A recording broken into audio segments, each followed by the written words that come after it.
இன்றைய தேவ செய்தியின் தலைப்பு குடும்பம் ஒரு பரலோகம், பாகம் 5. குடும்ப வாழ்க்கை என்பது ஆதியிலே தேவனாகிய கர்த்தரால் ஏற்படுத்தப்பட்டது. ஆதியிலே தேவன் தம்முடைய சாயலாக தம்முடைய ரூபத்தின்படி மனிதனை தனிமையாகத்தான் படைத்தார். அந்த மனிதனோடு கூட தேவனாகிய கர்த்தர் உறவாடி கொண்டிருந்தார். அதன் பின்பு மனிதன் தனிமையாக இருப்பது நல்லதல்ல, அவனுக்கு ஏற்ற துணையை ஏற்படுத்துவேன் என்று சொல்லி அந்த மனிதனுடைய விலா எலும்பில் இருந்து மனுஷியை உண்டாக்கி கர்த்தரே அவளை அவனிடத்தில் கொண்டு வந்து கொடுத்து குடும்ப வாழ்க்கையை ஏற்படுத்தி விட்டார். அந்த கணவன் மனைவி மூலமாக பல குடும்பங்கள் உருவாக்கப்பட்டது. ஜனம் பெருகினார்கள். ஆனால் ஆண்டவர் அந்த மனிதனை ஏற்படுத்திய பொழுது ஒரே ஒரு கட்டளை கொடுத்து அந்த கட்டளையின் மீது தான் குடும்ப வாழ்க்கையே அமைத்தார். அந்த கட்டளைக்கும் தேவனுக்கும் மனிதனுக்கும் ஒரு நெருங்கிய உறவு இருந்தது. தேவனோடு கூட மனிதனை இணைக்கக்கூடிய ஒரு பாலமாக, கருவியாக அந்த கட்டளை இருந்தது. பிசாசானவன் அந்த கட்டளையை மீற வைத்து ஆதியிலே தேவன் உருவாக்கிய மனிதனை பாவத்துக்குள்ளாக்கி அதன் மூலமாக திரளாய் பெருகின மக்கள் மத்தியிலே பாவம் பெருகியது. அப்படி பாவம் பெருகின பொழுது தேவனாகிய கர்த்தர் மனுஷனை உருவாக்கியதற்காக வேதனைப்பட்டார். மனிதனுடைய அக்கிரமம் பூமியிலே பெருகினதென்றும் அவன் இருதயத்தின் நினைவுகளின் தோற்றமெல்லாம் நித்தமும் பொல்லாதது என்னும் கர்த்தர் கண்டு தாம் மனிதனை உருவாக்கினதற்காக மனஸ்தாபப்பட்டு மனுஷர் முதற்கொண்டு சகலவித ஜீவ ஜந்துக்களையும் ஜலப்பிரளயத்தினால் அழித்தார். அப்படி அழிக்கும் பொழுது ஒரே ஒரு குடும்பம், நோவாவின் குடும்பம், அந்த ஒரே ஒரு குடும்பத்தை அந்த அழிவில் இருந்து காப்பாற்றி அந்த ஒரே ஒரு குடும்பம் மூலம் திரளான ஜனங்களை மறுபடியும் தேவன் வர்த்திக்க செய்து அந்த ஒரே ஒரு குடும்பம் மூலம் ஒரே ஒரு சந்ததியை தெரிந்தெடுத்து அந்த சந்ததியை சந்ததியாய் தேவனுடைய சந்ததி என்று அழைக்கும்படியாக ஏற்படுத்தினார். வாசிப்போம். சங்கீத புஸ்தகம் 22வது சங்கீதம் 30வது வசனம். ஒரு சந்ததி அவரை சேவிக்கும், தலைமுறை தலைமுறையாக அது ஆண்டவருடைய சந்ததி என்னப்படும். தலைமுறையாக அது ஆண்டவருடைய சந்ததி. அந்த ஒரு சந்ததி மூலமாக தேவனாகிய கர்த்தர் தெரிந்து கொள்ளப்பட்டவர்கள் தான் நீங்களும் நானும். எல்லாம் கவனித்துக் கொள்ள வேண்டாம். அப்படி தெரிந்து கொள்ளப்பட்டவர்களை தேவன் தெரிந்து கொண்ட சபையிலே வைத்து போதித்து பரலோக ராஜ்யத்தை சுதந்திரிக்கும்படி அவர்களை ஆயத்தப்படுத்தி கொண்டு வருகிறார்.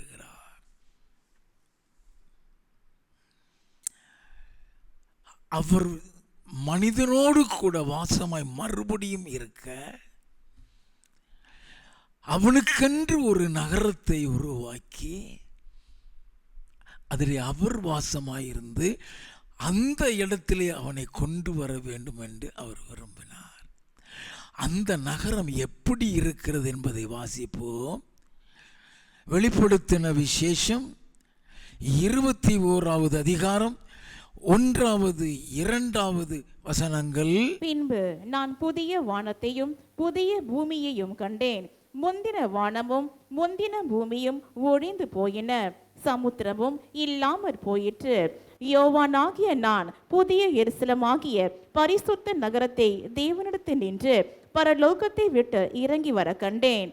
அது தன் புருஷனுக்காக அலங்கரிக்கப்பட்ட மணவாட்டியை போல ஆயத்தமாக்கப்பட்டிருந்தது. 9வது வசனத்திலிருந்து 11 வரை. பின்பு கடைசியான 7 வாதைகளால் நிறைந்த 7 கலசங்களையுடைய அந்த 7 தூதரில் ஒருவன் என்னிடத்தில் வந்து, நீ இங்கே வா, ஆட்டுக்குட்டியானவருடைய மனைவியாகிய மணவாட்டியை உனக்கு காண்பிக்கிறேன் என்று சொல்லி பெரிதும் உயரமுமான ஒரு பர்வதத்தின் மேல் என்னை ஆவியில் கொண்டு போய் தேவனுடைய மகிமையை அடைந்த எருசலேமாகிய பரிசுத்த நகரம் பரலோகத்தை விட்டு தேவனிடத்தில் இருந்து இறங்கி வருகிறதை எனக்கு காண்பித்தான். அதன் பிரகாசம் மிகவும் விலையுயர்ந்த இரத்தினக்கல்லை போலவும் பளிங்கினால் ஒளிய வச்சிரக்கல்லை போலவும் இருந்தது. 22வது வசனத்தில் இருந்து. அதிலே தேவாலயத்தை நான் காணவில்லை, சர்வ வல்லமையுள்ள தேவனாகிய கர்த்தரும் ஆட்டுக்குட்டியானவருமே அதற்கு ஆலயம். நகரத்திற்கு வெளிச்சம் கொடுக்க சூரியனும் சந்திரனும் அதற்கு வேண்டுவதில்லை, தேவனுடைய மகிமையே அதை பிரகாசிப்பித்தது. ஆட்டுக்குட்டியானவரை அதற்கு விளக்கு. ரட்சிக்கப்படுகிற ஜனங்கள் அதன் வெளிச்சத்திலே நடப்பார்கள். அங்கே போகக்கூடியவர்கள் ரட்சிக்கப்படுகிற ஜனங்கள் என்று எழுதப்பட்டிருக்கிறது. நல்லா கவனிச்சுக்கிடுங்க. எல்லாரும் அங்க போக முடியாது. வசனம் சொல்கிறது ரட்சிக்கப்படுகிற ஜனங்கள் அந்த வெளிச்சத்திலே நடப்பார்கள். வாசிப்போம். பூமியின் ராஜாக்கள் தங்கள் மகிமையையும் கனத்தையும் அதற்குள்ளே கொண்டு வருவார்கள்.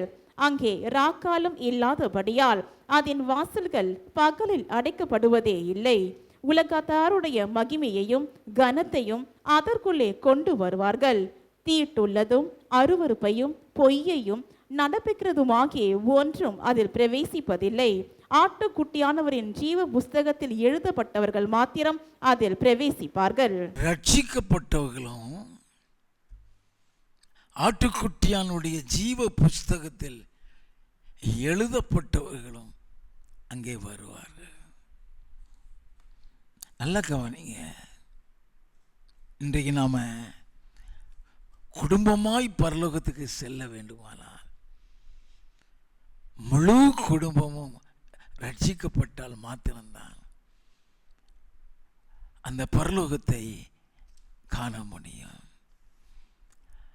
ஆகவே இந்த ரட்சிப்பை குறித்து இன்னைக்கு உங்களோடு கூட பேச போகிறேன்.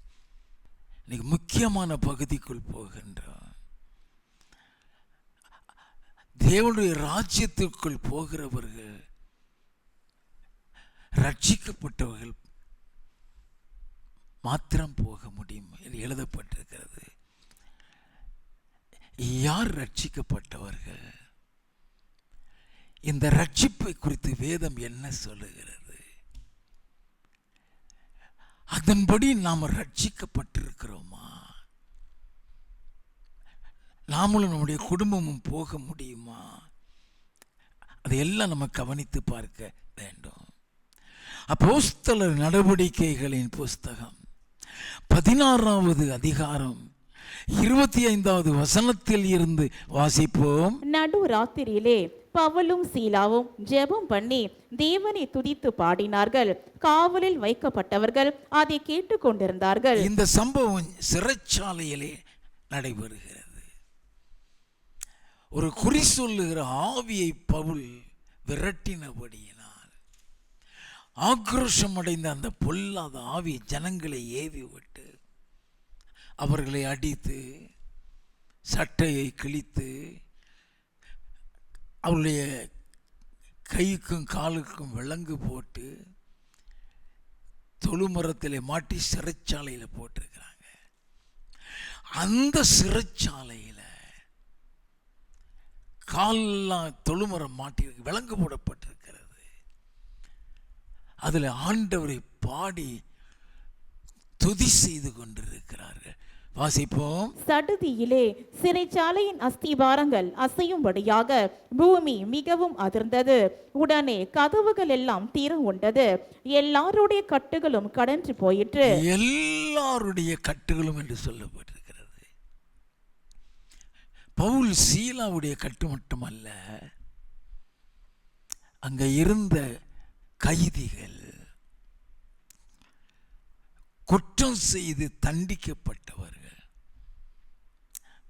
கொலை செய்தவர்கள் இருக்கலாம், கொள்ளையடித்தவர்கள் இருக்கலாம், களவு செய்தவர்கள் இருக்கலாம், நல்லா கவனிக்க வேண்டாம், திருடர்கள் இருக்கலாம், அத்தனை பேரும் குற்றம் செய்து தண்டிக்கப்பட்ட உள்ளே இருக்கிறாங்க. குற்றமே செய்யாம இயேசுவுக்காக உள்ள இருக்கிறவங்க தான் பவுலும் சீலாவும். ஆண்டவரை துதித்து பாடுறாங்க. அவங்க கேட்டுக்கொண்டிருக்கும் பொழுது கட்டுகள் எல்லாருடைய கட்டும் அவிழ்ந்துருச்சு. பவுல் சீலாவுக்கு மாத்திரம் அல்ல, அங்க இருந்த அத்தனை கைதிகளுடைய கட்டுகளும் அவிழ்ந்து விட்டது. வாசிப்போம். சிறைச்சாலைக்காரன் நித்திரை தெளிந்து சிறைச்சாலையின் கதவுகள் திறந்திருக்கிறதை கண்டு கட்டுண்டவர்கள் ஓடி போனார்கள் என்று எண்ணி பட்டயத்தை உருவி தன்னை கொலை செய்து கொள்ள போனான். பவுல் மிகுந்த சத்தமிட்டு, நீ உனக்கு கெடுதி ஒன்றும் செய்து கொள்ளாதே, நாங்கள் எல்லாரும் இங்கேதான் இருக்கிறோம் என்றான். நல்ல கவனிங்க.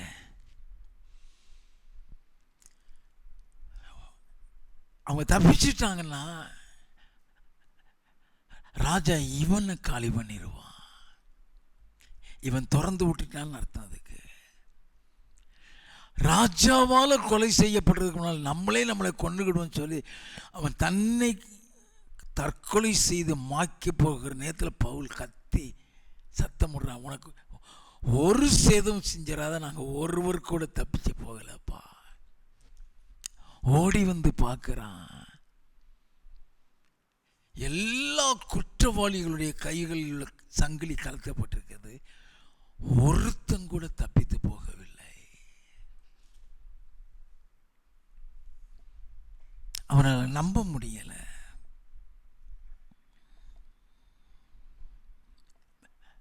பவுல் சத்தம், உனக்கு கெடுதி ஒன்று செய்யாதே, நாங்கள் எல்லாம் இங்கேயே தான் இருக்கோம். வாசிப்போம். அப்பொழுது அவன் தீபங்களை கொண்டு வர சொல்லி உள்ளே ஓடி நடுநடுங்கி பவுலுக்கும் சீலாவுக்கும் முன்பாக விழுந்து அவர்களை வெளி அடைத்து வந்து, இவனுக்கு ரட்சிப்பை பத்தி என்ன தெரியும்? நல்லா கவனிங்க. நடுங்கி வந்து நிற்கிறான். அப்படி நடுங்கி வந்து நிற்கிறவன் பவுல் எல்லா காரியத்தையும் விலைக்கு இருக்க வேண்டும். அவன் என்ன பாட்டு பாடுனா, யாரை பத்தி பாடுனா, அந்த பாட்டில் இருந்த கருத்து என்ன,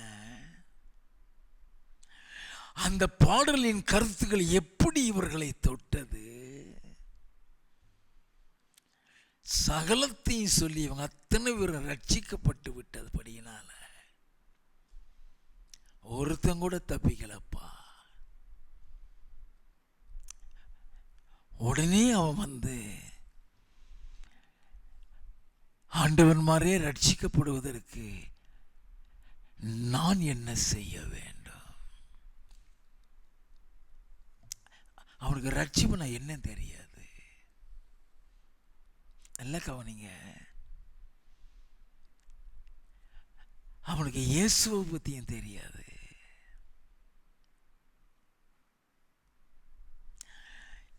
இப்ப இருக்கிற இவன் நடுங்கி கொண்டிருக்கிற சூழ்நிலையில பவுல் இயேசு கிறிஸ்துவை பத்தி சொல்லி இருந்தா கூட அவன் மண்டையில ஏறாது. அப்ப எதை வைத்து சொல்லி இருக்க வேண்டும்?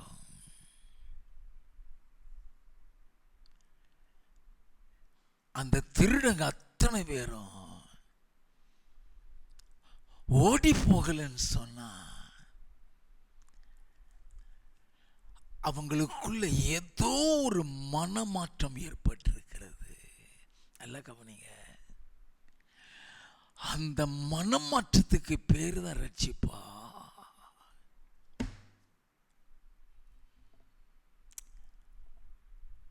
எல்லாரும் முகத்திலையும் ஒரு சந்தோஷத்தை அவன் பார்த்திருக்க வேண்டும். There was a total change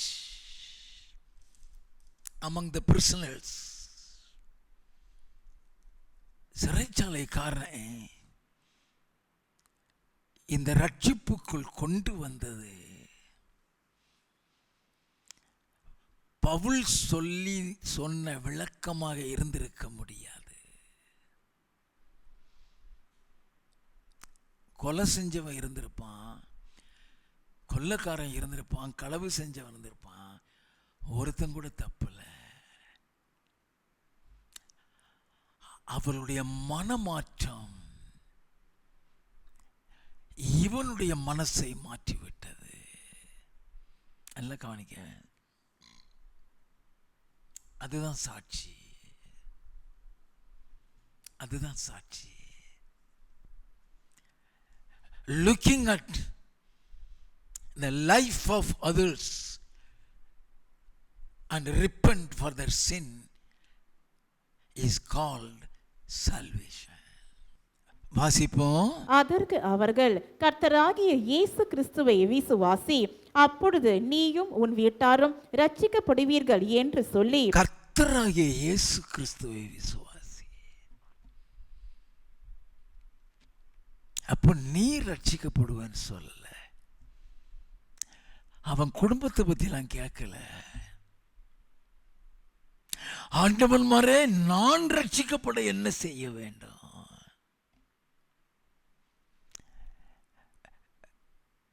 But the biblical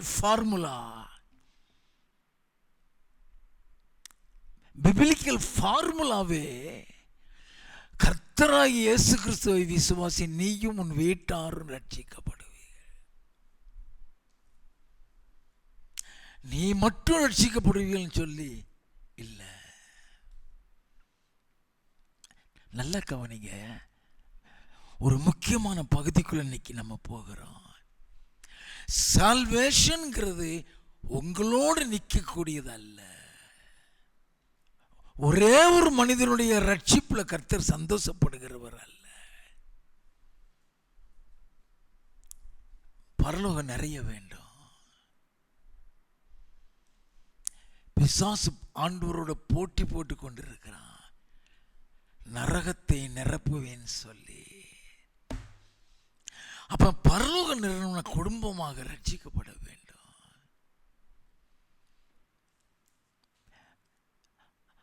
அப்ப ரட்சிப்புன்னு சொல்றதே கர்த்தராகிய இயேசு கிறிஸ்துவை விசுவாசி.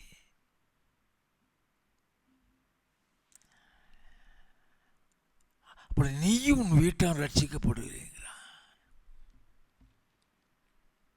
வாசிப்போம். அவனுக்கும் அவன் வீட்டில் இருந்த யாவருக்கும் கர்த்தருடைய வசனத்தை போதித்தார்கள். மேலும் ராத்திரியில் அந்நேரத்திலே தானே அவன் அவர்களை அழைத்து கொண்டு போய் அவர்களுடைய காயங்களை கழுவினான். அவனும் அவனுடையவர்கள் அனைவரும் உடனே ஞான ஸ்நானம் பெற்றார்கள். நல்ல கவனிங்க. பவுல் அவனுக்கு மட்டும் இயேசுவை பற்றி சொன்னதாக இல்லை. அவனுக்கும் அவன் வீட்டில் இருந்த யாவருக்கும் கர்த்தருடைய வசனத்தை போதித்தார்கள். அவங்களை வீட்டுக்கு கூட்டி போயிடுவான். அடுத்த வசனம் அப்படிதான் இருக்கும். அவன் முழு குடும்பத்துக்கும் கர்த்தரை பற்றி சொல்றான். அப்ப அவனும் அவனுடையவர்களும், வேதம் சொல்லுகிறது, அவனும் அவனுடையவர்களும் ரட்சிக்கப்பட்டார்கள் என்று எழுதப்படவில்லை. வசனத்தை நாம் கொஞ்சம் கவனிக்க வேண்டும். 33வது வசனத்தை மறுபடியும் வாசிப்போம். மேலும் ராத்திரியில் அந்நேரத்திலே தானே அவன் அவர்களை அழைத்து கொண்டு போய் அவர்களுடைய காயங்களை கழுவினான். அவனும் அவனுடையவர்கள் அனைவரும் உடனே ஞான ஸ்நானம் பெற்றார்கள். உடனே ஞான ஸ்நானம்.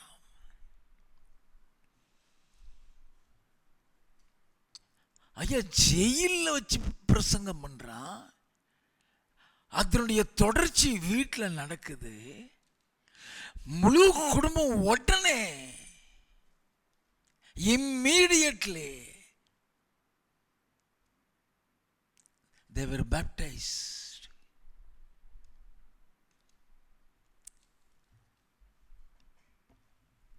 How far baptism is important in salvation. எல்லாம் தெரிஞ்சுக்கிட வேண்டும். ரட்சிப்புல ஞானஸ்நானம் எவ்வளவு முக்கியங்கிறதை நாம் தெரிந்து கொள்ள வேண்டும். அவனும் அவன் வீட்டாரனையும் ஞானஸ்நானம் பெற்றார்கள். பின்பு அவன் அவர்களை தன் வீட்டிற்கு கூட்டிக் கொண்டு போய் அவர்களுக்கு போஜனம் கொடுத்து தன் வீட்டார் அனைவரோடும் கூட தேவனிடத்தில் விசுவாசம் உள்ளவனாகி மன மகிழ்ச்சியாயிருந்தான். தன் வீட்டார் அனைவரோடும் கூட தேவனிடத்தில் விசுவாசம் உள்ளவனாகி மன மகிழ்ச்சியாயிருந்தான். அந்த ஞானஸ்நானத்தை பெற்றதற்கு பின்புதான் வசனத்தில் அவர்கள் விசுவாசத்திற்குள் வந்தார்கள் என்று எழுதப்படுகிறது. ஞானஸ்நானத்தை பெற்ற பின்புதான் அங்கு ரட்சிப்பு பூர்ணப்படுகிறது.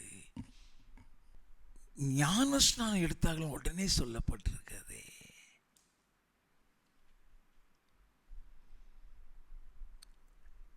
ரட்சிக்கப்பட்ட உடனே ஞானஸ்நானம் எடுக்கிறாங்களா? யாரு? தனியா இல்லை, குடும்பமாக. இவங்க குடும்பமாக எடுத்தாங்கங்கிறதற்கு ஒரு சில வசனங்களை நான் காமிச்சிட்டு ஏன் ஞானஸ்நானத்தை சொல்லப்பட்டிருக்குங்கிறதையும் பார்க்க போறோம். அப்போஸ்தல நடவடிக்கைகளின் புஸ்தகம் 16வது அதிகாரம் 13வது வசனத்தில் இருந்து 15வது வசனம் வரை. ஓய்வு நாளில் நாங்கள் பட்டணத்திற்கு வெளியே போய் ஆற்றின் அருகே வழக்கமாய் ஜெபம் பண்ணுகிற இடத்தில் உட்கார்ந்து அங்கே கூடி வந்த ஸ்திரீகளுக்கு உபதேசித்தோம். அப்பொழுது தியத்தீரா ஊராலும் இரத்தாம்பரம் விற்கிறவளும் தேவனை வணங்குகிறவளும் ஆகிய லீதியாள் என்னும் பேருள்ள ஒரு ஸ்திரீ கேட்டுக்கொண்டிருந்தாள். பவுல் சொல்லியவைகளை கவனிக்கும்படி கர்த்தர் அவள் இருதயத்தை திறந்தருளினார். அவளும் அவள் வீட்டாரும் ஞானஸ்நானம் பெற்ற பின்பு. என்னது? உடனே ஞானஸ்நானம். எல்லாம் கவனிங்க. ஆத்தங்கரையில் போய் சத்தியத்தை கேட்கிறா. அவளும் அவள் வீட்டாரும் ஞானஸ்நானம் பெற்ற பின்பு.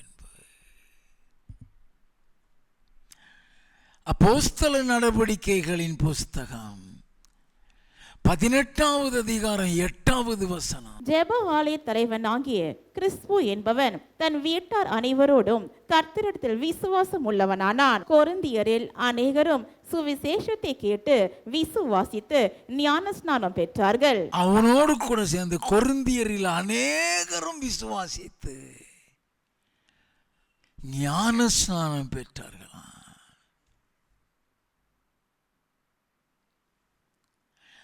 அப்போஸ்தல நடவடிக்கைகளின் புஸ்தகம் 8வது அதிகாரம் 5வது வசனம் 12வது வசனம். அப்பொழுது பிலிப் என்பவன் சமாரியாவில் உள்ள ஒரு பட்டணத்திற்கு போய் அங்குள்ளவர்களுக்கு கிறிஸ்துவை குறித்து பிரசங்கித்தான். அங்குள்ளவர்களுக்கு கிறிஸ்துவை குறித்து பிரசங்கித்தான். 12வது வசனம். தேவனுடைய ராஜ்யத்துக்கும் இயேசு கிறிஸ்துவினுடைய நாமத்துக்கும் ஏற்றவைகளை குறித்து பிலிப்பு பிரசங்கித்ததை அவர்கள் விசுவாசித்த போது புருஷரும் ஸ்திரீகளும் ஞானஸ்நானம் பெற்றார்கள். நல்ல கவனிங்க. புருஷரும் ஸ்திரீகளும் ஞானஸ்நானம் பெற்றார்கள். 8வது வசனம். அந்த பட்டணத்திலே மிகுந்த சந்தோஷம் உண்டாயிற்று. அந்த பட்டணத்தில் மிகுந்த சந்தோஷம். 26வது வசனத்தில் இருந்து 29 வரை. பின்பு கர்த்தருடைய தூதன் பிலிப்பை நோக்கி, நீ எழுந்து தெற்கு முகமாய் எருசலேமில் இருந்து காசா பட்டணத்துக்கு போகிற வனாந்தர மார்க்கமாய் போ என்றான். கர்த்தருடைய தூதன் அங்க போய் நிற்கிறான். தேவன் அனுப்பி விடுகிறார். ஒரே ஒரு நபருக்காக அனுப்பி விடுகிறார். வாசிப்போம். அந்தபடி அவன் எழுந்து போனான். அப்பொழுது எத்தியோப்பியருடைய ராஜஸ்திரியாகிய கந்தாகி என்பவளுக்கு மந்திரியும் அவளுடைய பொக்கிஷம் எல்லாவற்றிற்கும் தலைவனுமாயிருந்த எத்தியோப்பியனாகிய ஒருவன் பணிந்து கொள்ளும்படி எருசலேமுக்கு வந்திருந்து ஊருக்கு திரும்பி போகும்போது தன் ரதத்திலே உட்கார்ந்து ஏசாயா தீர்க்கதரிசியின் ஆகமத்தை வாசித்துக் கொண்டிருந்தான். ஆவியானவர், நீ போய் அந்த ரதத்துடனே சேர்ந்து கொள் என்று பிலிப்புடனே சொன்னார். கர்த்தர் சொல்லுகிறாரு, நீ அந்த ரதத்தில் ஏறிக்கோ. அவன் ஏசாயா தீர்க்கதரிசியின் ஆகமத்தை வாசிக்கிறான். அவனுக்கு ஒண்ணுமே புரியல. நீ வாசிக்கிறது உனக்கு புரியுதா தெரியுதான்னு கேட்க, ஒருத்தன் விளக்கலைன்னா எனக்கு எப்படியா தெரியுங்கிறான். அதை விளக்கி சொல்லி கொடுக்கிறான். 35வது வசனத்தில் இருந்து. அப்பொழுது பிலிப்பு பேச தொடங்கி இந்த வேத வாக்கியத்தை முன்னிட்டு இயேசுவை குறித்து அவனுக்கு பிரசங்கித்தான். இவ்விதமாய் அவர்கள் வழி நடந்து போகையில் தண்ணீர் உள்ள ஓரிடத்திற்கு வந்தார்கள். அப்பொழுது மந்திரி, இதோ தண்ணீர் இருக்கிறதே, நான் ஞானஸ்தானம் பெறுகிறதற்கு தடை என்ன என்றான். அதற்கு பிலிப்பு, நீர் முழு இருதயத்தோடும் விசுவாசித்தால் தடை இல்லை என்றான். அதுல ரட்சிப்பு ஞானஸ்தானத்தில் இருக்குன்னா அவன் முதல்ல இயேசுவை விசுவாசித்து ஏற்றுக்கொள்ள வேண்டும். Without Jesus, the baptism is invalid. எல்லாம் கவனிங்க.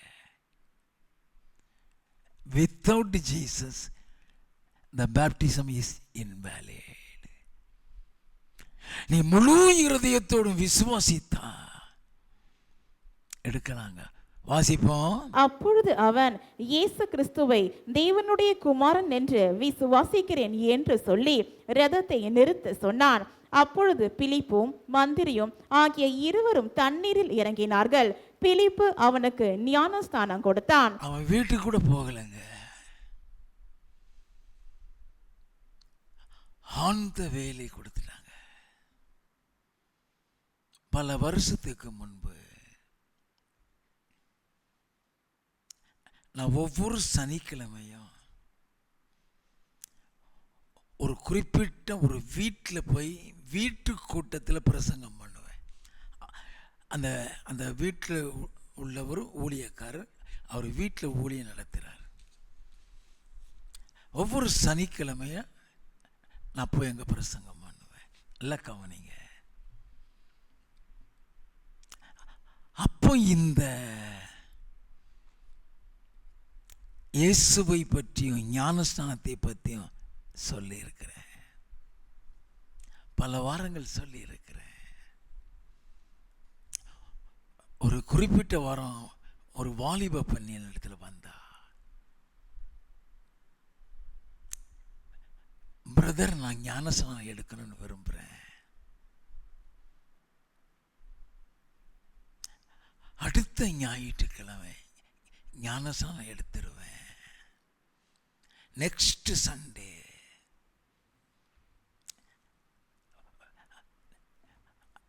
ஒரு வாரம் இருக்கு. அடுத்த சண்டே நான் ஞானஸ்நானம் எடுத்துருவேன்.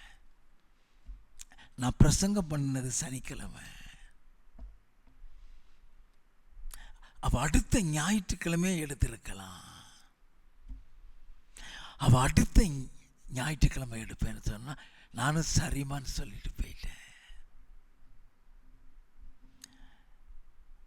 அடுத்த வாரம் சாட்டர்டே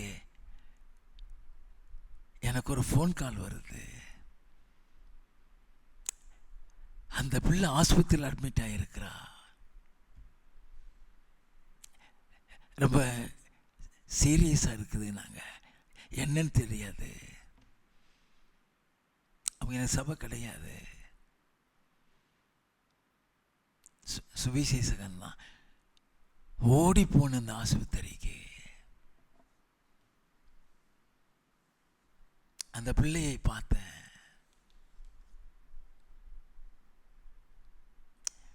ஒரு பிண வாடை எனக்கு எடுக்கிறது. நல்லா கவனிங்க. அவளுக்கும் அவளுடைய உடன் பிறந்த சகோதரிக்குள்ளேயே சண்டை.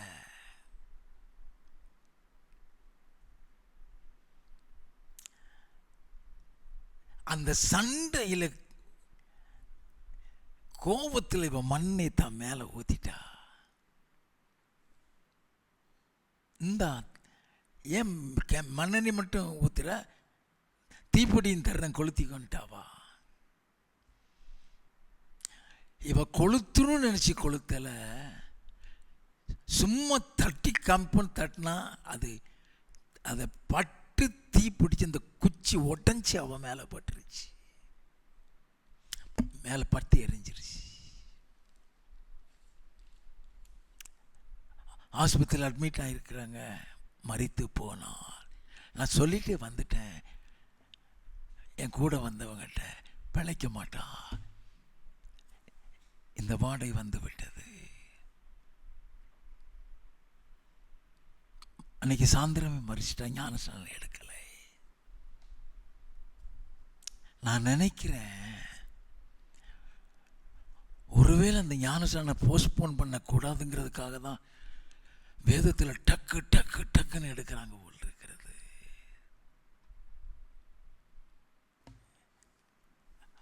எத்தனையோ வேறையா வேதத்தில் நீங்கள் பார்த்தீங்கன்னா அவங்களும் அவங்க வீடும் உடனே ஞானஸ்நானம், உடனே ஞானஸ்நானம் போகட்டும். அந்த ஞானஸ்நானத்தின் முக்கியத்துவம் என்ன? அந்த ஞானஸ்நானத்தில் மறைந்து கிடக்கிற சத்தியம் என்ன? மார்க் எழுதின சுவிசேஷம் 16வது அதிகாரம் 16வது வசனம். விசுவாசம் உள்ளவனாகி ஞானஸ்நானம் பெற்றவன் ரட்சிக்கப்படுவான், விசுவாசியாதவனோ ஆக்கினைக்குள்ளாக தீர்க்கப்படுவான். விசுவாசம் உள்ளவனாகி ஞானஸ்நானம் பெற்றவன், விசுவாசம் உள்ளவனாகின்னு சொன்னா இயேசு கிறிஸ்துவை விசுவாசித்து எடுத்துக்கொள்ளுகிற ஞானஸ்நானம். அவரையே விசுவாசிக்காம சும்மா போய் முழுங்கி எந்திரிச்ச பிரயோஜனம் கிடையாது. ரட்சிக்கப்படுவான். விசுவாசியாதவன் என்று சொல்றது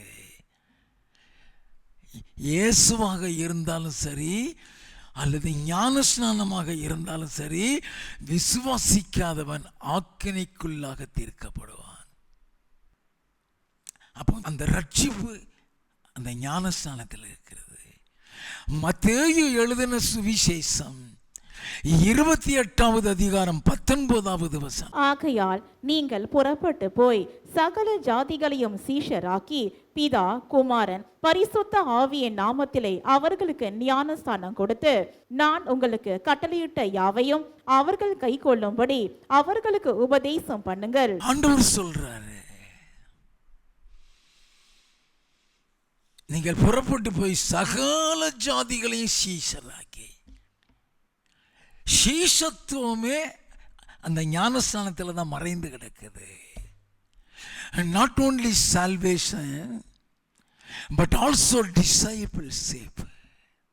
சகல ஜாதிகளை சீஷராக்கி பிதா குமாரன் பரிசுத்த ஆவியின் நாமத்தினாலே ஞானஸ்நானம் கொடுத்து.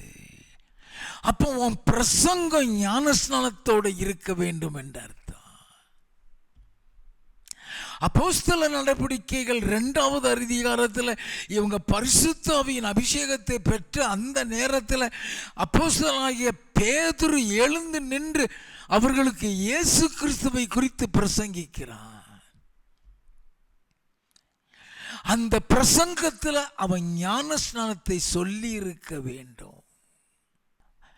அந்த பிரசங்கத்தை கேட்டவன் என்ன செஞ்சான்? அப்போஸ்தலர் 2:41 அவனுடைய வார்த்தையை சந்தோஷமா ஏற்றுக்கொண்டவர்கள் ஞானஸ்நானம் பெற்றார்கள். உடனே ஞானஸ்நானம் பெற்றார்களா? வேடிக்கை பார்க்க வந்தவங்க.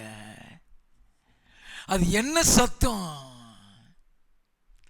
அது என்ன பலத்து சத்தம் கேட்குது சொல்லி வேடிக்கை பார்க்க வந்த ஒரு பெரிய கூட்டம் ஞானஸ்நானம் பெற்றார்கள். அன்றைய தினம் ஏறக்குறைய 3000 பேர் சேர்த்து கொள்ளப்பட்டார்கள். அப்போ ஞானஸ்நானம் பெற்றது எத்தனை பேர்? 3000 பேர். அப்போ பேதுருடைய பிரசங்கத்தில் இந்த ஞானஸ்நானம் எவ்வளவு முக்கியத்துவம் பெற்றிருக்க வேண்டும். மார்க்கு எழுதின சுவிசேஷம் 1:4 யோவான் வனாந்திரத்தில் ஞானஸ்தானம் கொடுத்து பாவ மன்னிப்புக்கென்று மனம் திரும்புதலுக்கேற்ற ஞானஸ்தானத்தை குறித்து பிரசங்கம் பண்ணி கொண்டிருந்தான். ஞானஸ்தானம்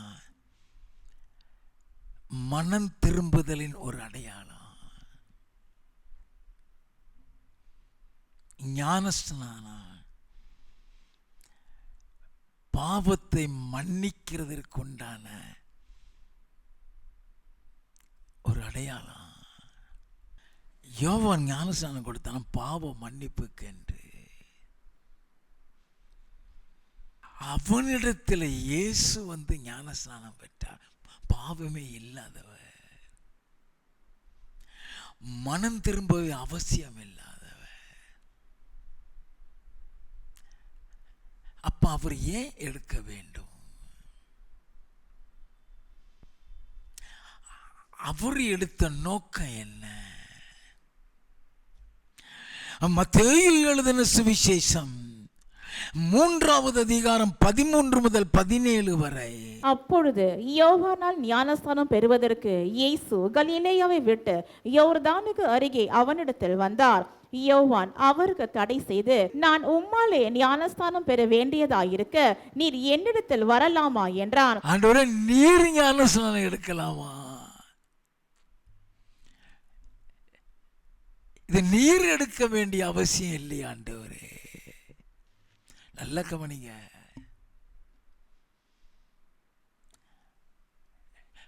நீங்களும் நானும் தான் பாவ மன்னிப்புக்கு எடுக்கணும்.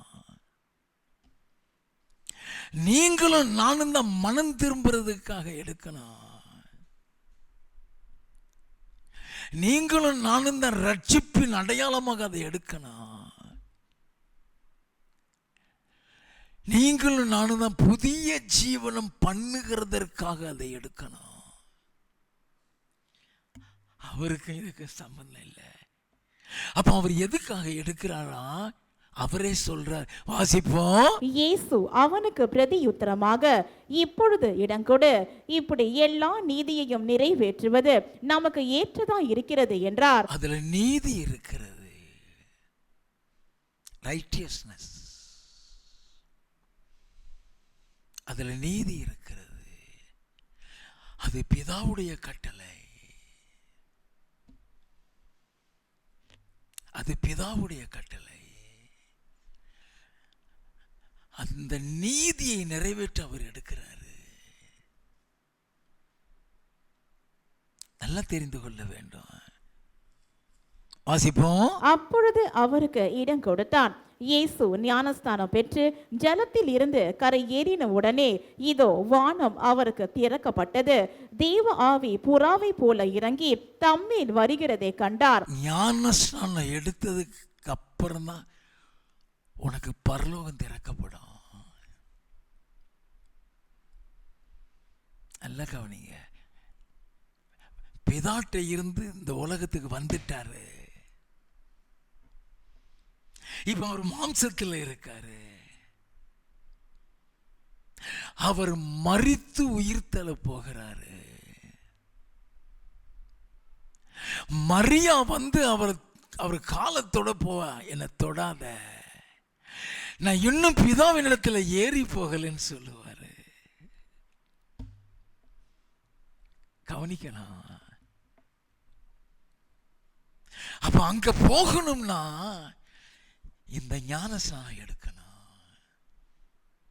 அங்க போகணும்னா இந்த நீதியை நிறைவேற்ற வேண்டும்.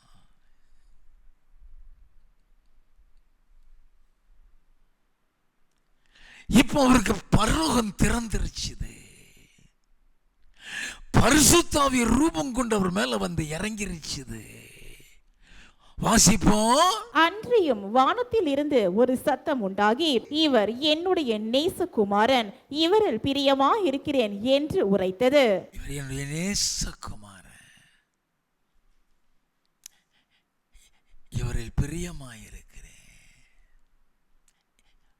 ஏன் சொன்னாரு? அவருடைய சித்தத்தை நிறைவேற்றினாரு. அதை இயேசு சொல்லுவாரு. யோவான் எழுதின சுவிசேஷம் 6வது அதிகாரம் 38வது வசனம். என் சித்தத்தின்படி அல்ல, என்னை அனுப்பினருடைய சித்தத்தின்படி செய்யவே நான் வானத்தில் இருந்து இறங்கி வந்தேன். என்னுடைய சித்தத்தின்படி அல்லையா, அவருடைய சித்தத்தின்படி செய்யதான் நான் இறங்கி வந்தேன். To fulfill his will. எல்லாம் கவனிங்க. அந்த யோவானால ஞானஸ்நானம் எடுக்காத ஒரு கூட்டமும் இருந்துச்சு. அதை குறித்து வேதம் சொல்லுகிறது. லூக்கா எழுதின சுவிசேஷம் 7வது அதிகாரம் 29-30 வசனங்கள். யோவானுடைய உபதேசத்தை கேட்டு ஆயக்காரர் முதலான சகல ஜனங்களும் அவனாலே ஞானஸ்தானம் பெற்று தேவன் நீதிபரர் என்று அறிக்கையிட்டார்கள். பரிசேயரும் நியாய சாஸ்திரிகளுமோ. பரிசேயரும் அவன் யாரு? வசனத்தின்படி நடக்கிறவன், உபவாசிப்பான், ஆலயத்துக்கு ரெகுலரா போவான், தசமபாகெல்லாம் கொடுப்பான். எல்லாம் கவனிங்க. அவனை குறித்து பரிசேயர்னு சொல்லப்பட்டிருக்கிறது.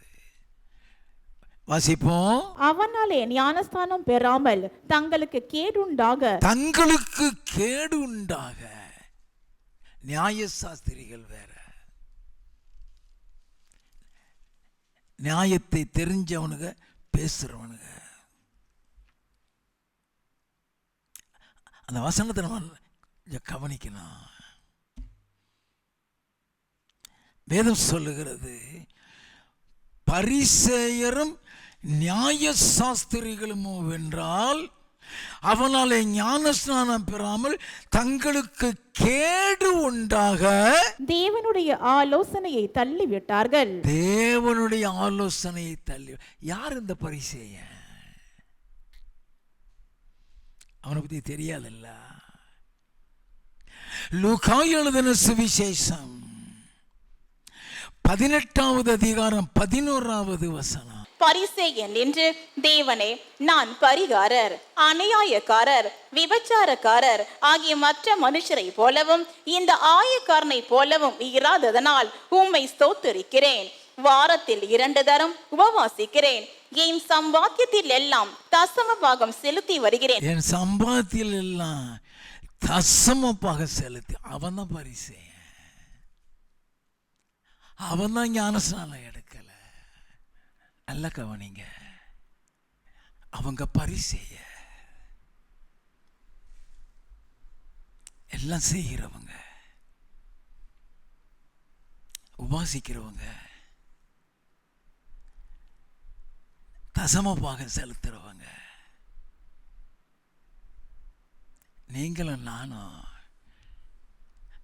அந்த பரிசேயர் கூட்டம் கிடையாது. பாவியாயிருந்து ரட்சிக்கப்பட்டு சத்தியத்துக்குள்ள வந்து இவன் பரலோகத்துக்கு ஆயத்தமாகி கொண்டிருக்கிறாயா. They are grieving the heart of God. பரிசேயர் நியாயஸ்தாஸ்திரிகளுமோ அவனாலே ஞானஸ்நானம் பெறாமல் தங்களுக்கு கேடு உண்டாக தேவனுடைய ஆலோசனையை தள்ளிவிட்டார்கள். யோவான் எழுதின சுவிசேஷம் 3வது அதிகாரம் 3 முதல் 5 வசனங்கள். இயேசு அவனுக்கு பிரதியுத்தரமாக, ஒருவன் மறுபடியும் பிறவாவிட்டால் தேவனுடைய ராஜ்யத்தை காண மாட்டான் என்று மெய்யாகவே மெய்யாகவே உனக்கு சொல்லுகிறேன் என்றார். அதற்கு நிக்கோதேமு, ஒரு மனுஷன் முதிர் வயதாயிருக்கையில் எப்படி பிறப்பான்? அவன் தன் தாயின் கற்பத்தில் 2ஆம் தரம் பிரவேசித்து பிறக்க கூடுமோ என்றான். இயேசு பிரதியுத்தரமாக, ஒருவன் ஜலத்தினாலும் ஆவியினாலும் பிறவாவிட்டால் தேவனுடைய ராஜ்யத்தில் பிரவேசிக்க மாட்டான் என்று மெய்யாகவே மெய்யாகவே உனக்கு சொல்லுகிறேன். ஜலத்தினாலும் சொல்றது ஞானஸ்நானத்தை குறிக்கிறது. நல்லா கவனிச்சுக்கிடுங்க.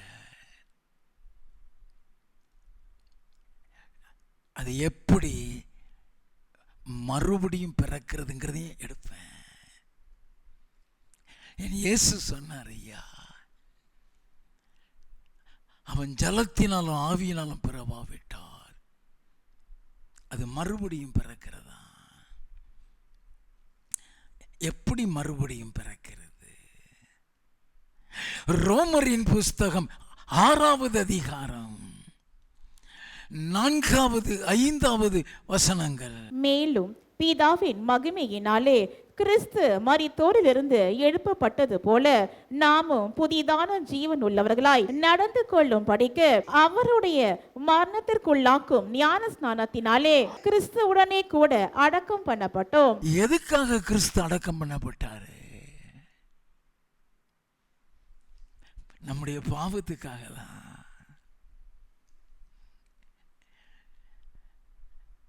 நம்முடைய பாவத்துக்காக தான் அவர் அடக்கம் பண்ணப்பட்டாரு. நம்முடைய பாவத்துக்காக தான் அவர் மரித்தாரு. அந்த ஞானஸ்நானத்தில் நீ எதில் அடக்கம் செய்யப்படுகிறாய்? உன் பாவ மனிதன் அங்கே அடக்கம் செய்யப்படுகிறான். ஏன் முழுகி எந்திரிக்கிறோம்? நீ முழுகி எந்திரிக்கும் பொழுது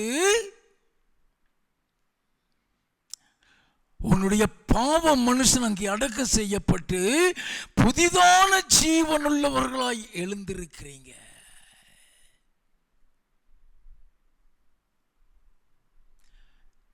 வாசிப்போம். ஆதலால் அவருடைய மரணத்தின் சாயலில் நாம் இணைக்கப்பட்டவர்களானால் அவர் உயிர் தெழுதலின் சாயலிலும் இணைக்கப்பட்டிருப்போம். நீ ஞானஸ்நானம் பெறலைன்னா நீ உயிர் தெழ மாட்டாய். வசனத்தினுடைய ஆழத்தை தெரிந்து கொள்ள வேண்டும்.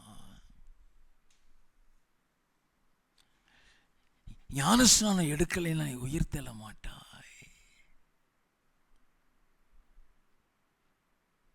தீத்துவின் புஸ்தகம் 3வது அதிகாரம் 5வது வசனம். நாம் செய்த நீதியின் கிரியைகளின் நிமித்தம் அவர் நம்மை ரட்சியாமல் தமது இரக்கத்தின்படியே மறுஜென்ம முழுக்கினாலும் பரிசுத்த ஆவியினுடைய புதிதாக்குதலினாலும் நம்மை ரட்சித்தார். பரிசுத்த ஆவியினுடைய புதிதாக்குதலினால்,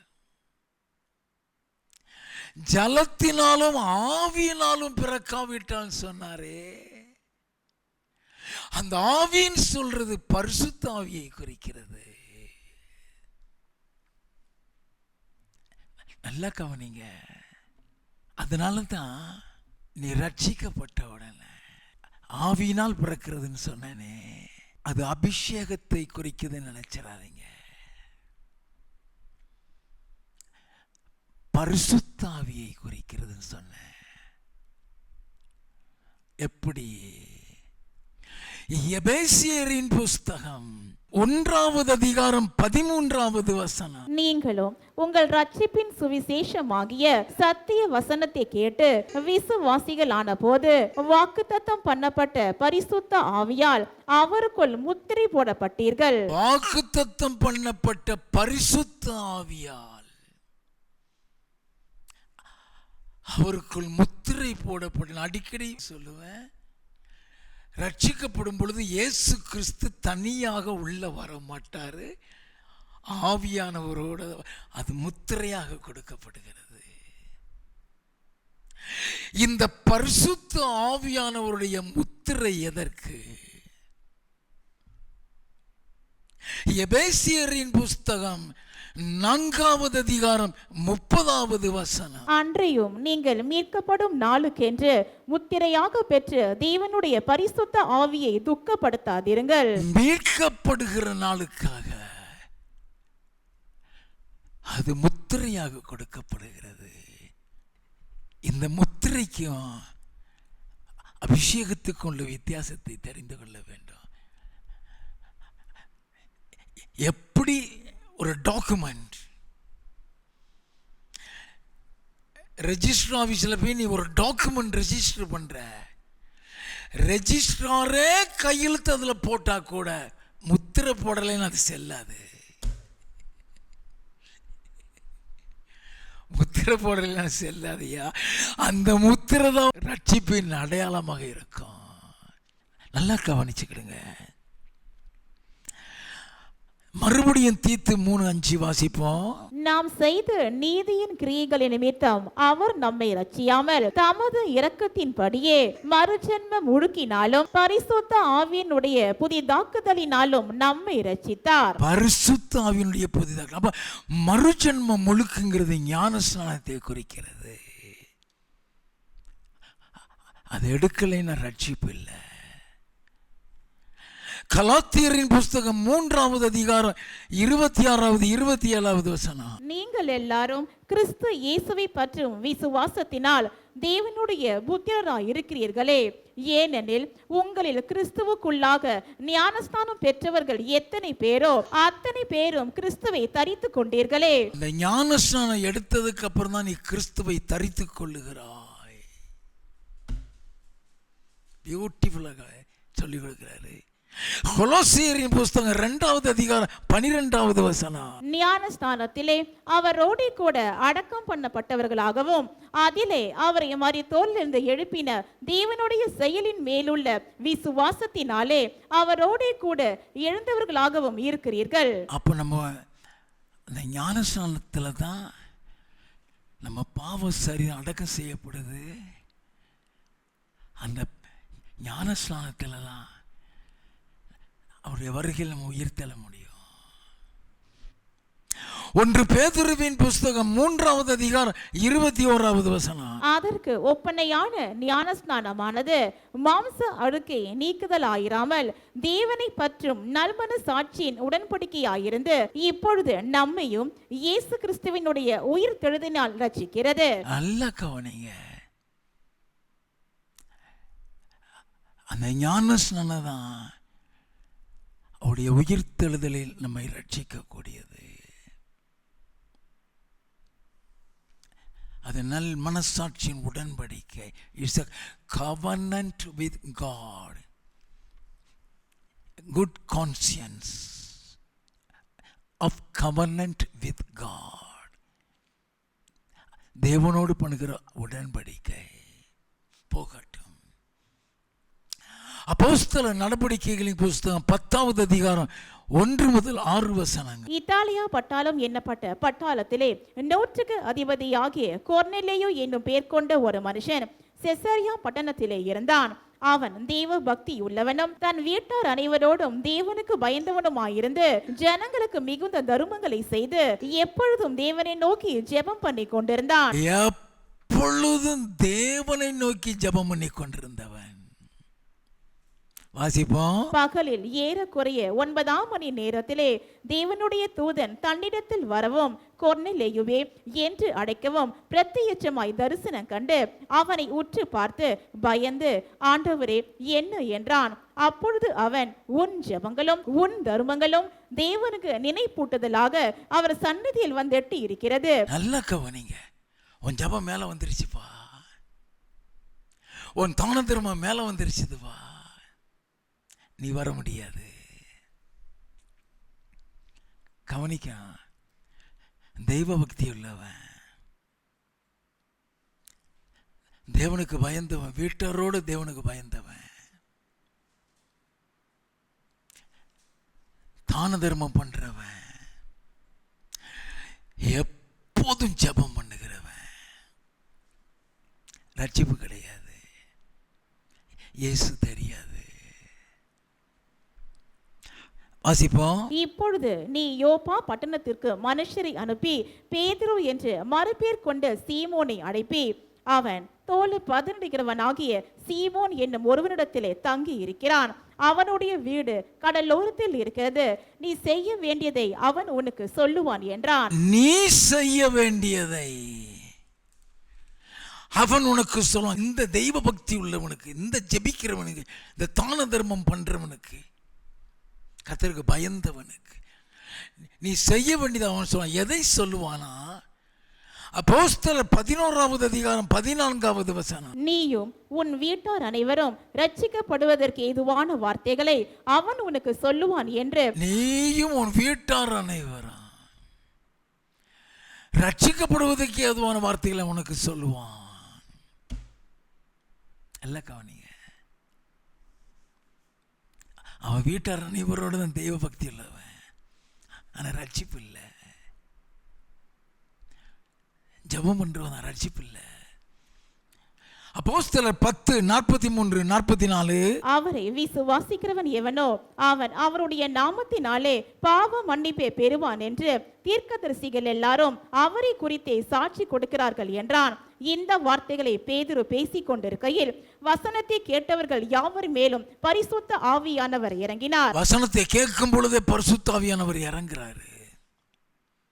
47-48. அப்பொழுது பேதுரு, நம்மை போல பரிசுத்த ஆவியை பெற்ற இவர்களும் ஞானஸ்தானம் பெறாத படிக்க எவனாகிலும் தண்ணீரை விலக்கலாமா என்று சொல்லி கர்த்தருடைய நாமத்தினாலே அவர்களுக்கு ஞானஸ்தானம் கொடுக்கும்படி கட்டளையிட்டான். அப்பொழுது சில நாள் அங்கே தங்கும்படி அவனை வேண்டிக் கொண்டார்கள். நல்லா கவனிங்க, உடனே ஞானஸ்நானம். அவன் வீட்டாரோடு ஞானஸ்நானம் பெற ஞானஸ்நானம் எடுத்துட்டு திருவிருந்து எடுக்கலைன்னா பரலோகம் போக முடியாது. நல்லா லூக்கா எழுதின சுவிசேஷம் 22வது அதிகாரம் 7வது 8வது வசனங்கள். பஸ்காவை பலியிட வேண்டிய புளிப்பில்லாத அப்ப பண்டிகை நாள் வந்தது.